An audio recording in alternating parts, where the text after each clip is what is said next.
We're opening up the mailbag to figure out how Joe Mazzulla will handle this new roster. Why are we talking about Ben Simmons and Brad Stevens' drafting ability all right now on the Locked On Celtics podcast?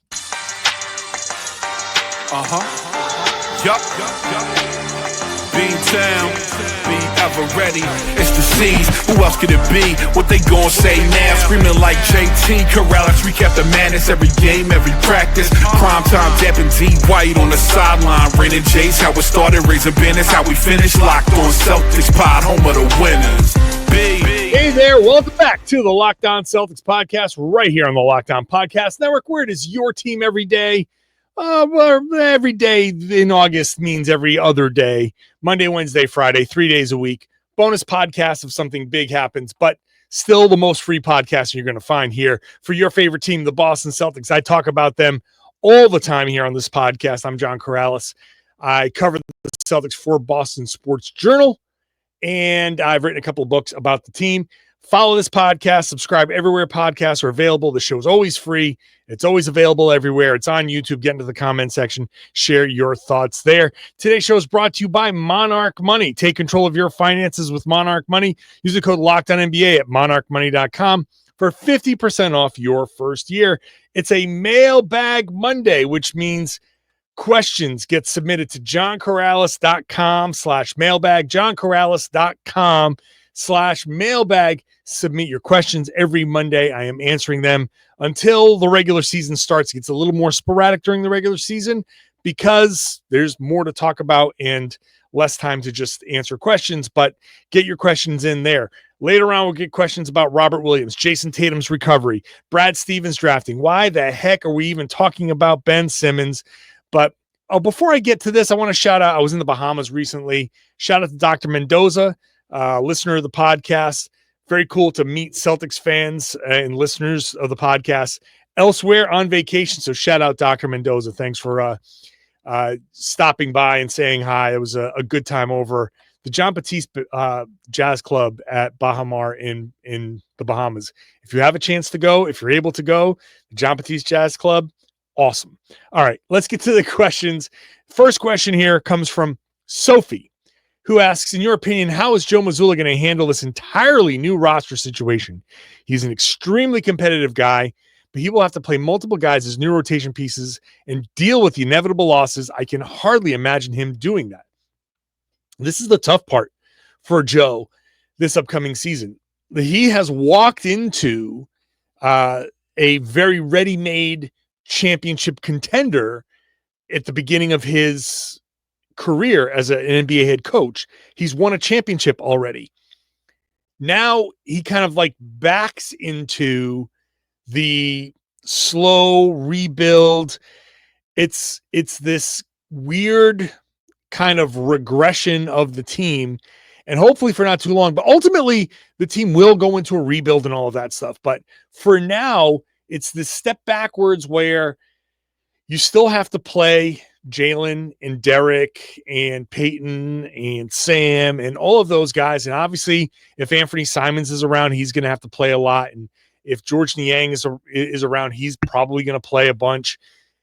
But you also have to play Luka Garza a lot and deal with some of those mistakes. You're trying to figure out who can kind of fill gaps. And you can't just be like, oh, he made a mistake, this is going to cost us the game, he's got to go. Like, you're not playing for seeding anymore. So it's difficult to just play guys the same way you've been playing them. So how is he going to handle this?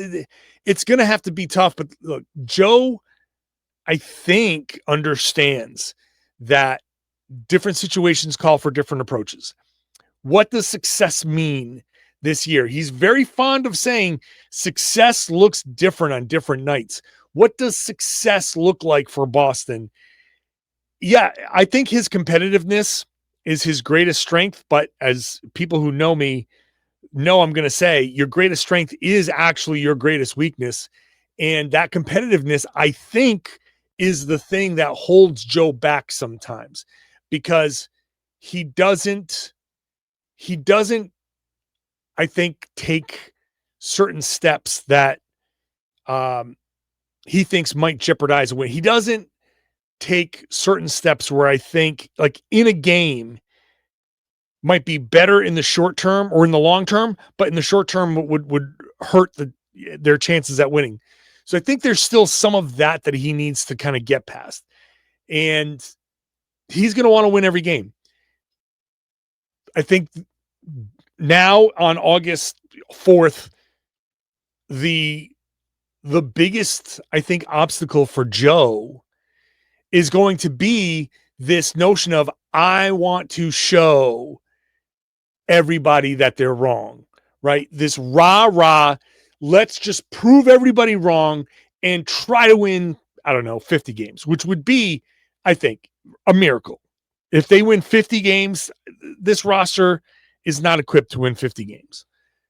And if they do, my God, what a celebration it'll be. Is there a path to getting to 50 games, 50 wins, but also kind of not going down that developmental road that you're supposed to go? You got to figure out Garza. You got to figure out Minot. You got to figure out, are these guys going to be good role players next to Jayson Tatum as well? Do they have the capability of filling in these gaps when Tatum is back and you're 100% healthy?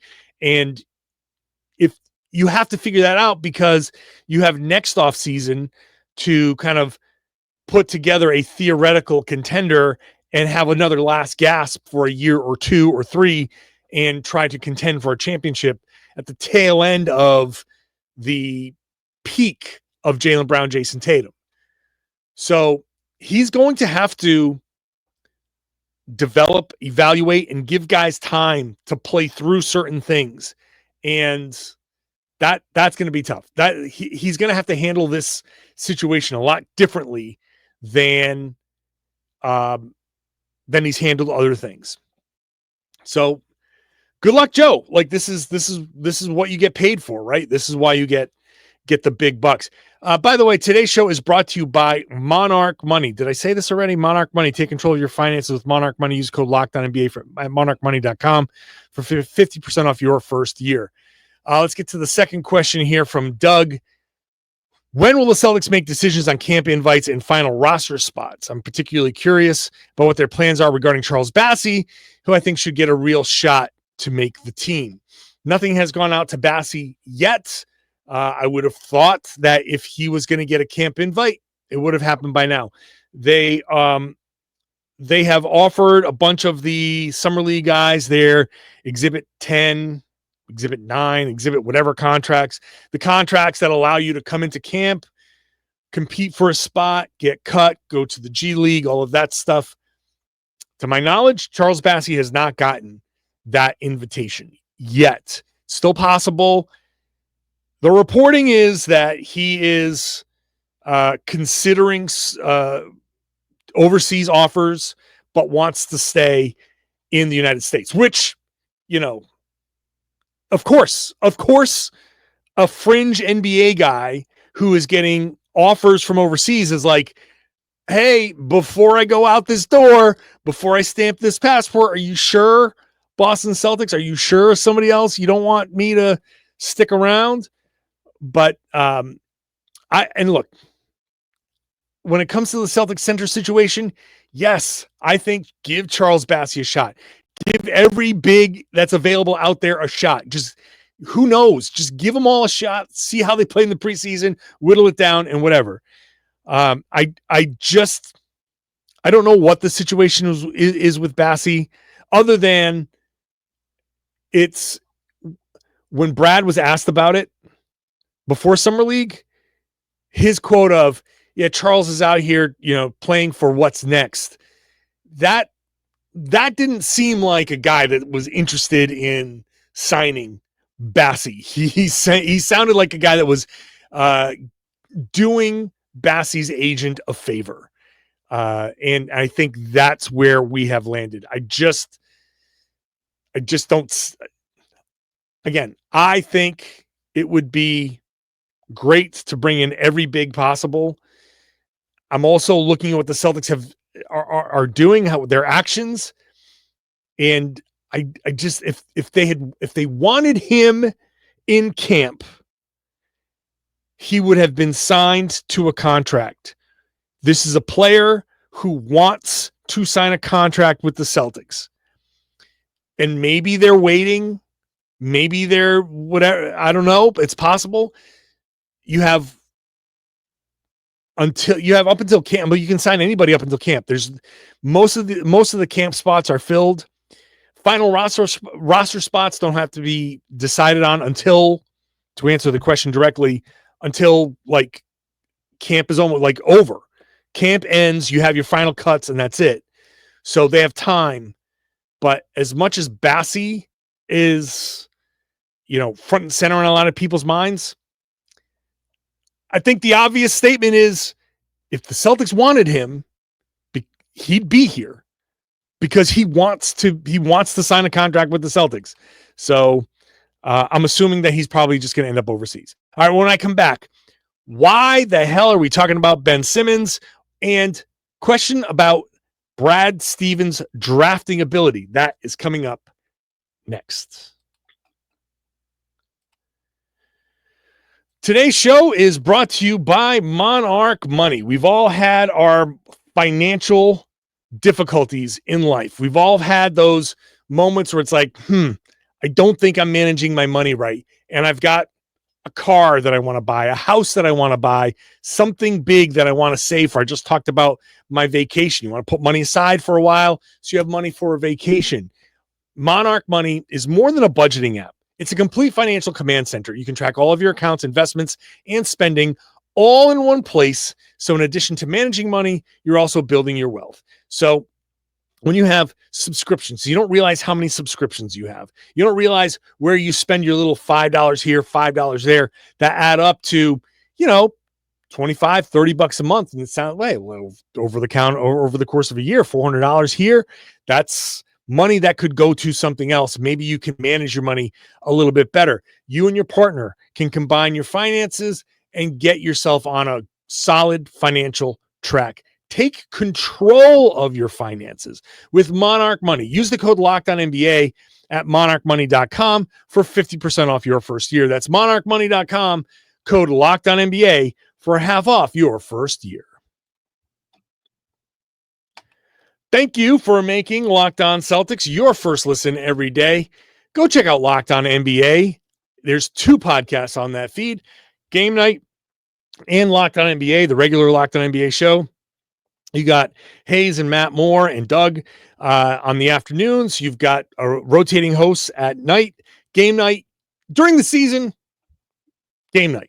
We're talking about games. During the offseason, we're talking about the NBA. I'm there on Fridays with Jake Madison, so go check out that show as well as this one. So make this one first, and then that one second and third. Let's get back to the questions.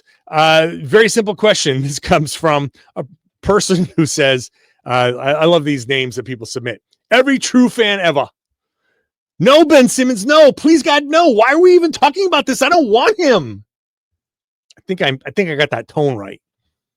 Indicative of many questions I got about Ben Simmons. Why? Look, one of the things I'm trying to do in this podcast is I am trying to get into somewhere close to the headspace of what the Celtics are trying to do, what they're trying to accomplish, so I can operate in what I think they're trying to do. And it's a little bit of a different thing than what I think they should do or shouldn't do. Like I have that element to it as well. But Brad is looking for weird, discarded talent, weird fits that who knows, maybe a guy trying to reclaim his career. Ben Simmons fits into the supremely talented young guy, 29, athletic, trying to rebuild his career, theoretically has, he's 6'10". He has a certain skill set that is untapped. And like, this is the whole thing here. It's like you go to a store, you go to whatever, I don't know, a Kohl's or a Marshall's or something, and you pick up the thing like, well, this could be something, or like a yard sale even. That's probably that go to a yard sale, you pick up a thing, you're like, well, if we did this and if we move this here and kind of hollowed that out, we could use it as a this, and that could work, and it's only $2. So this could be great. Like, that's the mentality when it comes to Ben Simmons. Like, am I honestly saying like, oh, hey, Ben Simmons is available, we should go after? No, but also, well, Ben Simmons, if this, if that, maybe there is a if, and the more ifs you get to, the less likely it is. But if you have yourself a cheap option that could fit something and like that would work. So that's why. To the people who say like the vibes would be like, yeah, totally understand that. I'm not sitting here advocating for it like crazy. I'm just saying, in this yard sale environment, that's a guy that we're, you throw it out there and you're like, hey, maybe. It's also August. Like you talk about things like this in August. Jason says, I've recently started to question Brad's drafting a little bit. I totally understand expectations are low. They don't have a lot of time, playing time, but looking at Kyle Filipowski, who's a stretch big from Duke, that would have been a perfect piece for the future. I definitely have questions. Why did they pass on him? So this is, I think for Jayson, this is a guy that you probably, I assume you liked before. Filipowski is, it's all right. He's all right. Who knows what he's going to be? He's had, he's played for 1 year in Utah. Has looked good in moments, not so good in others. Why did they pass on him? Number one, to answer that question directly. First of all, I don't think they anticipated Luke Kornet blossoming the way Luke Kornet blossomed. They didn't expect Kristaps Porzingis to be this unavailable, right? They didn't anticipate Jayson Tatum's injury, which contributed to Al Horford ultimately at some point leaving. There's a lot of unanticipated things. So they drafted Baylor Shireman because, like, well, you need shooting around Tatum and Brown. And so the wing shooter kind of guy is the guy that they decided to go for. The Celtics could have drafted Filipowski and he could have languished in Maine. He could have blossomed in Maine. Who knows? But just because a guy has looked okay or better, whatever you think, in some other system, doesn't mean he would have worked in Boston.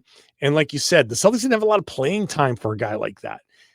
So he would have sat there. He would have been in the G League all year. And so it would have been a different conversation. So I don't think the criticisms of Brad Stevens drafting are valid. I think that Brad has, first of all, he hasn't had not even like a middle round, like he's had late end of the first round picks. So give him a little bit of time to find, like, give Shireman a little time to develop. Shireman could be a hit. Hugo Gonzalez could be a hit. Like, I like the kid. So we're not anywhere close to judging Brad Stevens' drafting ability.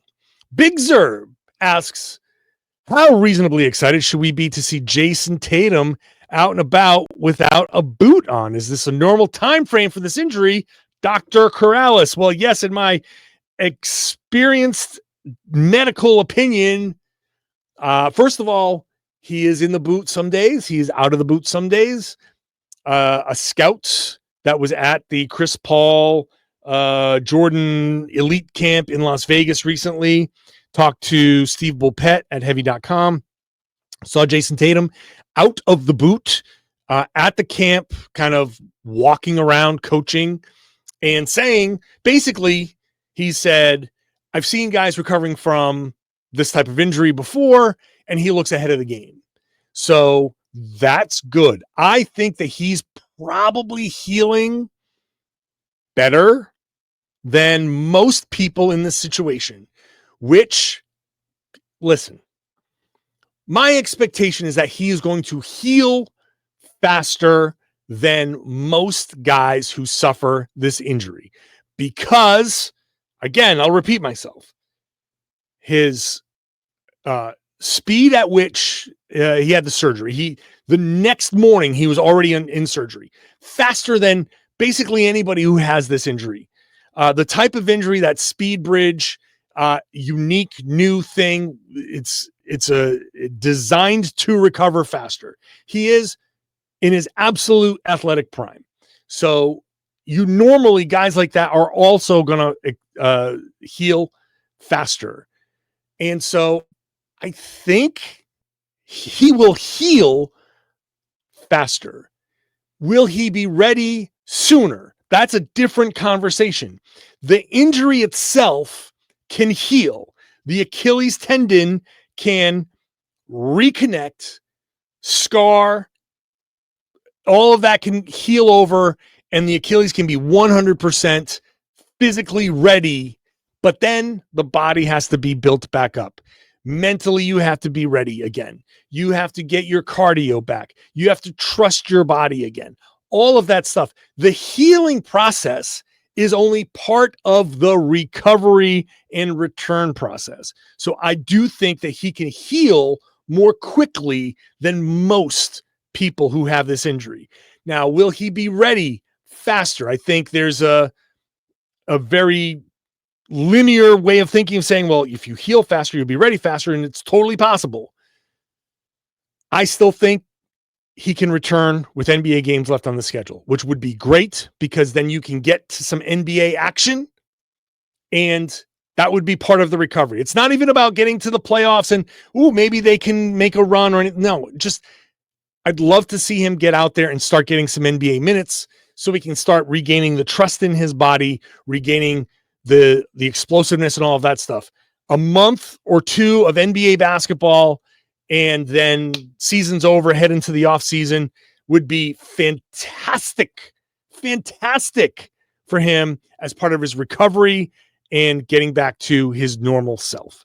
I really don't want the first NBA action for him to be the following October. So we'll get back here with questions about Neemias Queta, Robert Williams, and a lot of other questions, including a beat writer cage match. Ooh. We'll do that next. Today's show is brought to you by 5 Hour Energy. It's time to fuel up and turn it up with 5 Hour Energy. Transfusion brings that bold grape, ginger, and lime flavor of your favorite golf drink, minus the alcohol, into a quick, energizing shot. Whether you're sinking birdies or just making memories with friends, this one's a hole-in-one for your energy game. And let's be honest, some days on the course or off it, you just need that extra boost to stay sharp and energized. I'm not going to lie. When I go golfing, 5 Hour Energy might not be enough for me just because I know how I play golf. 1 to start, 5 hours later, I'm good. That'll get me through. But look, it's when you're golfing with friends, it's all about the just enjoyment and going out there. And hey, every once in a while, you grip it and rip it. You get a hold of one, and you can pretend you're Tiger Woods as you walk down the middle of the fairway. Golf is all about those good times, good flavors, of course, grape, ginger, lime flavor. That gives you the best parts of your clubhouse go-to without chasing down the bev cart. If you go to 5hourenergy.com today, that is the number 5hourenergy.com. You'll see that on the bottom of the screen if you're watching on YouTube. You can use the promo code LOCKEDONGolf to get 20% off your order. This offer is only valid until September 30th. And it's on one order and cannot be used with other promotions. This code is not good on subscription orders. Whether you're meeting up with friends or trying to turn 18 holes into 36, get the energizing boost you need to power through. Order transfusion-flavored 5 Hour Energy shots today. All right, back to the mailbag again. Those questions come in at johnkaralis.com/mailbag. John asks, what do you hope to see from Neemias Queta in Eurobasket? Short answer is anything at all in Eurobasket. I'm curious to see how he performs. I just want to see him play well. I'm not even looking for anything specific, and it might feel like a cop-out answer, but seriously, I am not the highest on Neemias Queta. I think if Queta is your center of the future, it's not the best future. But look, he's still young enough to prove me wrong. And so I want to see in Eurobasket, I want to see him just play well. Yeah, I'm just going to leave it at that. I just want to see him do anything at all. Tom says, if Time Lord is bought out by Portland, should the Celtics bring him back? Does acquiring a non-shooting center even make sense in the current system? Well, they just lost a very important non-shooting center in Luke Cornett. So, yeah, I would love Robert Williams back in the Celtics. I don't care if he doesn't even play. I just want Rob back. I want an interesting quote machine. And like, he is just the coolest dude, all positive. He's also just a really good basketball player.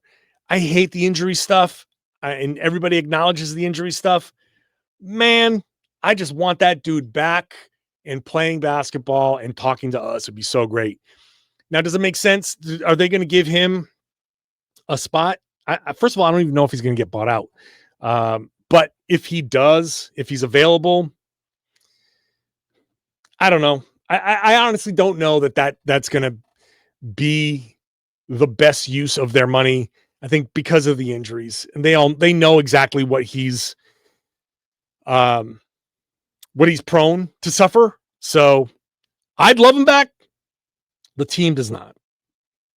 I mean, the team loves him, but I just don't think that's the direction they want to go. Troy says, all the talk of 15-man roster spot limits.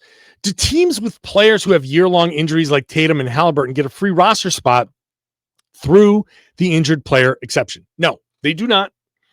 The rosters were expanded, so teams didn't have to make active inactive, right? Like baseball, you can put somebody on a DL and that opens up a spot. You can call somebody up. Can't do that in the NBA. You're just on the roster. Now you have to, there are inactives on the roster, but what I'm saying is you can't deactivate Tatum and open up a roster spot to fill that. You do not get that with the injured player exception. You have to naturally have one of your 15 roster spots open, and you get a certain amount of money to sign a player to theoretically take that player's spot. So, which the Celtics aren't going to do. Even if they might apply for it, they might get it, but I don't even think they're going to use it. James says, okay, now 2 fun questions to end this. James asks, if you could create a starting 5 of your favorite non-Celtics of all time, who are you going with? So it's a starting 5: point guard, shooting guard, small forward, power forward, center. I'm going to cheat on the point guard because I'm going to say Gary Payton, who was a Celtic, but I think we can all agree Seattle Supersonics, Gary Payton is a different animal. That I don't even know, like, if he was, what did he play? 1 season with Boston? Yeah, 1 season with Boston. So that doesn't even, I don't even count that. He's 36 years old with Boston. Seattle Sonics, Gary Payton with Sean Kemp. Absolutely one of my favorite teams of all time. That team with Detlef Schrempf. Oh God, was it drawing blanks on some of these guys' names, but that team, just, I cannot believe they didn't win a championship. That Gary Payton was so much fun. The glove, 2-way player, just unbelievable. Awesome. Loved him. My shooting guard, Clyde Drexler. I loved Clyde Drexler in Portland. Oh my God. Portland, those Portland teams were so good. Man, I loved watching Clyde. So, like, Clyde was so underrated. Playing in Portland when Michael Jordan was dominating. Like, remember, Clyde was the reason why Portland didn't draft Michael Jordan, right? They were like, we already got a shooting guard, so we're not going to take Jordan. Now, we all know that you should have taken Jordan, but he's the reason why they did it. But I loved him in Portland. Again, cannot believe that team didn't win a championship. My small forward, if anybody knows me at all, you know what I'm going to say here. Grant Hill, my absolute favorite basketball player of all time, non-Boston edition. Grant Hill, I've said this on Twitter. I've said this everywhere. People can hate me for it. But Grant Hill, if he never got injured, if his ankles never gave way, we would be talking about, Michael Jordan or Grant Hill? Like, it would have been, or like when LeBron came in and be like, well, who's the best of all time? Jordan, Grant Hill, or LeBron? Like, I think that highly of Grant Hill. He was so incredible. He was so damn good. And this is how good he was. If there are two teams that I hate, just viscerally hate in my entire, just from my childhood, growing, just this deep seat, it's Duke and the Detroit Pistons.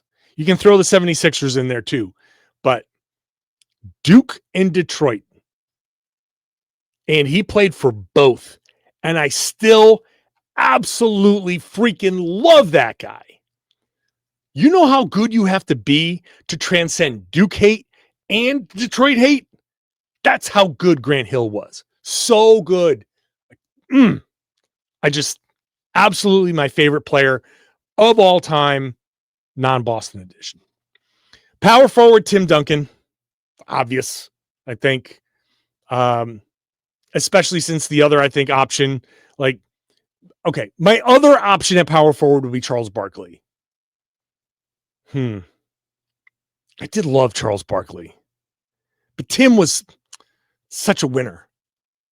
I don't know, toss up, but I wrote down Tim Duncan. I'm going to say Tim Duncan, but Charles Barkley, Charles was something. Hakeem Olajuwon, my favorite non-Celtic center of all time. Dream was so good, man. Dream, that image of Dream just faking David Robinson. Boop, boop, left. Nope, up and under again, under again. Like, oh my God. That dude, Dream was absolutely perfect. Just perfect. And I don't know, somehow still underrated. He's in the conversation of greatest centers of all time and still somehow underrated. So Gary Payton, Clyde Drexler, Grant Hill, Tim Duncan, and Hakeem Olajuwon. Whoo, baby. That is a team. That is a squad. Final question. This will be quick. Rob asks, all the Celtics beat writers go into a cage. Who's the last person standing? That's me. That is the obvious answer. And yeah, of course it's me. I mean, I'm 52. So there's some couple of young guys out there, but the young guys are small. I'm big. I'm sorry. I'm 6'5". I'm 260. I have martial arts training. No one is leaving that cage other than me. I'm the first one out. I'm stepping over people. So that's the answer. Save that for last. Thanks, everybody, for the questions, the comments, all of that stuff. I really do enjoy the mailbags. Questions, go to johnkaralis.com/mailbag. johnkaralis.com/mailbag. Obviously, you can ask any question, and I try to answer it. I save the fun questions for the end. So that's the formula. Back on Wednesday with Tom Westerholm with we'll see. We'll gather some of the topics, some of the things that are going on around the Celtics. We'll talk about that Wednesday. Friday is a flashcard Friday, similar to mailbags, except we don't know the questions ahead of time. I can't think about the answers. It's like a freestyle. It's off the top of our head. 3 days a week, bonus podcast if necessary. So make sure you're subscribed, watch the show on YouTube, get into the comment section, share your thoughts with me, and then share the podcast. Tell everybody they should be listening to and watching the Locked On Celtics podcast here on the Locked On Podcast Network. It's your team every day.